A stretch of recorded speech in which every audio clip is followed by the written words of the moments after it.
बेंगलुरु में DCM DK Shiv Kumar और सचिन पायलट संयुक्त प्रेस कॉन्फ्रेंस किए। दोनों नेताओं ने बात की। ನಿನ್ನ ಜಮೀನಲ್ಲೂ ಕೆಲಸ ಬೇರೆಯವ್ರ ಜಮೀನಿಗೂ ಕೆಲಸ ಮಾಡಿದ್ರೆ ಅವಮಾನ ಆಗ್ತದೆ ಅಂತ ಹೇಳಿ ನಿನ್ನ ಜಮೀನಲ್ಲೇ ನೀನು ಕೆಲಸ ಮಾಡೋದಕ್ಕೆ ಕೂಲಿ ಕೊಡುವಂತ ಒಂದು ಯೋಜನೆ ಇದು. ಇವತ್ತು ಎಲ್ಲ ನಮ್ಮ ಪಂಚಾಯಿತಿ ಮೆಂಬರ್ಸ್ ಎಲ್ಲ ಶಾಕ್ ಆಗಿದ್ದಾರೆ.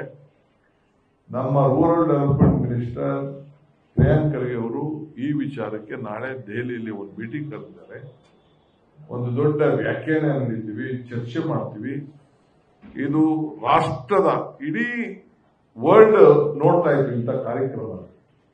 ಅಂಥದ್ರಲ್ಲಿ ಇವತ್ತು ನಾವು ಇದರ ದೊಡ್ಡ ಮಟ್ಟದಲ್ಲಿ ಇದೊಂದು ಆಂದೋಲನ ರೀತಿಯಲ್ಲಿ ಈ ಕಾರ್ಯಕ್ರಮವನ್ನು ನಾವು ತೆಗೆದುಕೊಳ್ತಾ ಇದ್ದೇವೆ. 90-10 ಇದರಿಂದ 60-40 ಅಂತ ಅಂದ್ರೆ ಯಾವ ರಾಜ್ಯದವರು ಕೂಡ ಇದನ್ನ ಹಣ ಕೊಡಕ್ಕಾಗಲ್ಲ. ಈ ಕಾರ್ಯಕ್ರಮ ಸತ್ತೋಯ್ತು.